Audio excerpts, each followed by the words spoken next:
I'm Larry Ridley, and this is the NFL on EA Sports. As we head towards kickoff, two quarterbacks will be on the field today trying to push their team to victory. It's Bortles' Jaguars going up against Bradford's Vikings. With that, let's get up to Minneapolis as we say hello to our commentators, Brandon Guyton and Charles Davis. We are on the eastern side of downtown Minneapolis at the gorgeous new U.S. Bank Stadium. Coming up, we've got what should prove to be a good one between the Jacksonville Jaguars and the Minnesota Vikings. Here's the kicker, Jason Myers, to get this one started. And we are underway from downtown Minneapolis. On the return, here's the dangerous Cordero Patterson. And he's going to get this across the 20 as he's out.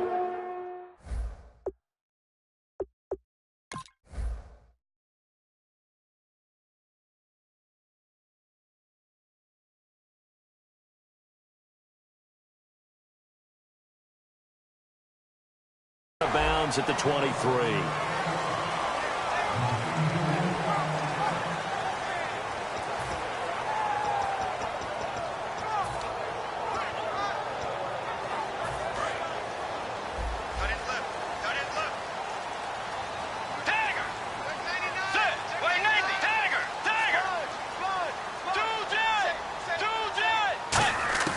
First down, Bridgewater. Flushed out right. And some space here. It's a pickup of 14 there. And that leads to a Minnesota first down. Partner, as a quarterback, sometimes you just got to know when the clock is going off in your head, it's time to go. Tuck it and get all you can. Bridgewater escaping the pressure right. He couldn't quite hold it. Got hit. Ball pops out. Incomplete. Here's the offense, and when you talk about this offense, you certainly have to talk about all-day AP, Adrian Peterson. Does not shy away from contact. Also has the speed to go the distance. It's the rare combination that you get from one of the great runners of all time in the NFL. 2,000 yards every year is the goal. I never bet against him. Looked like the defense put pretty good pressure on him, but he's able to flush out to his right to try and evade people. On the run, had to get on his horse. Still accurately throws a nice pass for a first down. Possible run anticipation here as the D-line sandwiches together. The first carry now for Adrian Peterson. Brandon, I know you play the fantasy football game, and Adrian Peterson has to be a popular pick for owners. But this year, a tough season for him. A knee injury early limited him to 72 yards total for the season. Yeah, early indeed. Week 2 on that knee injury. So 72 yards, as you said, for the year. Came back admirable, hoping to get him into the playoffs, but didn't look like he was ready to return. One guy I never count out, though, is Adrian Peterson. I expect a monster return in 2017. And that'll be caught by Diggs for a Minnesota touchdown. Stephon Diggs, an 18-yard touchdown grab. And the Vikings take the ball down the field and score on their opening drive. He's got it, and the Vikings take a 7-0 lead.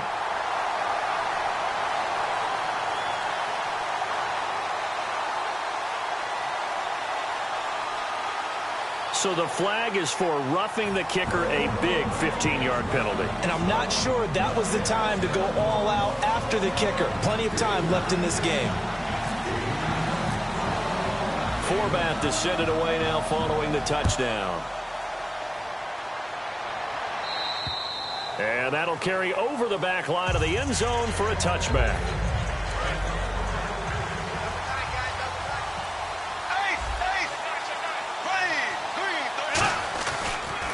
Now a first carry for T.J. Yeldon. A good pickup there, 26 yards. T.J. Yeldon's not afraid to drop a shoulder or run through some tackles, is he? Not at all. I learned it in his high school days in Alabama, then, of course, stayed in state to play at Alabama. He could do that there. And what I think is best about him, and when he's really on top of his game, when he's a little bit lighter, a little bit quicker, I think he's strong enough. He's compact enough to break those tackles, but I think he's at his best at a shiftier weight. So the run moves the chains, and here we go on first down. They keep it with Yeldon on first down. And that play will go nowhere. Lose losing yardage back near midfield at the 49.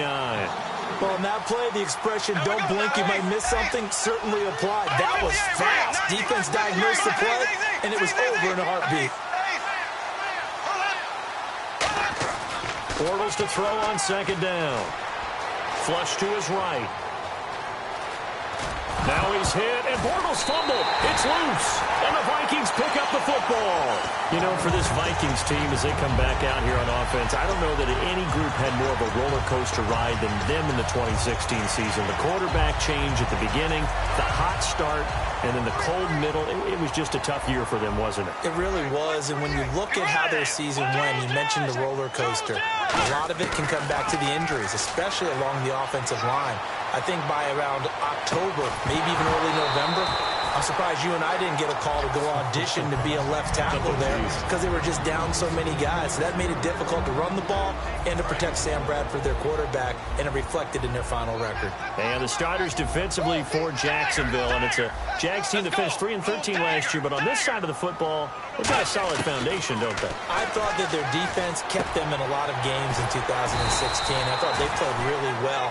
And now they've got a young core of guys. Remember Jalen Ramsey drafted last year. He made the all-rookie team. Yannick Ngakoue, a really promising outside linebacker, one of the best speed rushers in the game. He's going to be back with them. They need Miles Jack to make a jump. The young... Nowhere to go here. He lost the football. And the Jags grab it. And he's got daylight. It's a foot race. And he brings this one back. A fumble return for a Jacksonville score. So the defense forces the fumble. They get the score. And a guy on defense becoming offensive there, Charles. And you know they love that. Any guy on defense loves to pick up the ball and have it in his hands and try and score himself. In this case, that's exactly what happened. He'll be singing in the shower post-game.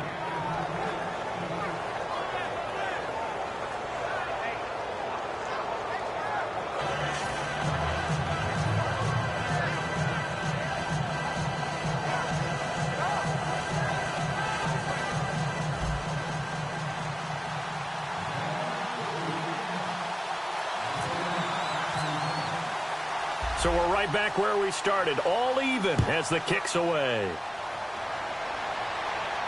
To return, here comes Marcus Sherrills. And now out comes Minnesota.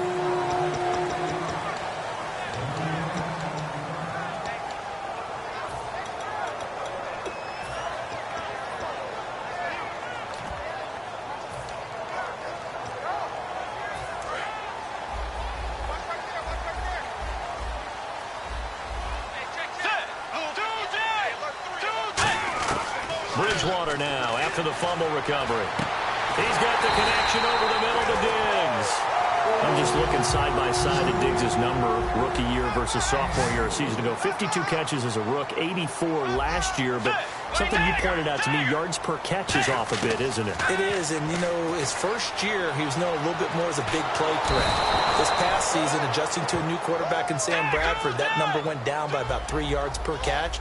But he can be an explosive type of a receiver. Look at the last 2 games of the regular season, well over 100 yards in both. On second down, Peterson. Oh, look at the juke. And he's going to take this one down to about the 46-yard line. 8 yards on the run, and that cuts this down to a 3rd and about 5. On a 2nd and long, it's really nice to see an offense that has enough confidence to run the football in that situation. I think that goes back to their practice and game planning. They've seen things that they've seen on tape and in previous games that led them to believe that even in a long-distance situation, they can still run the football and gain enough yardage to put themselves in a good spot on 3rd down.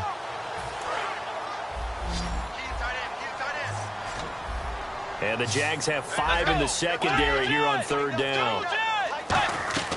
Now Bridgewater. Eluding the pressure right. Now he's hit, and Bridgewater, there he goes left side. And the Jags grab it. And he brings this one back. A fumble return for a Jacksonville score. Second.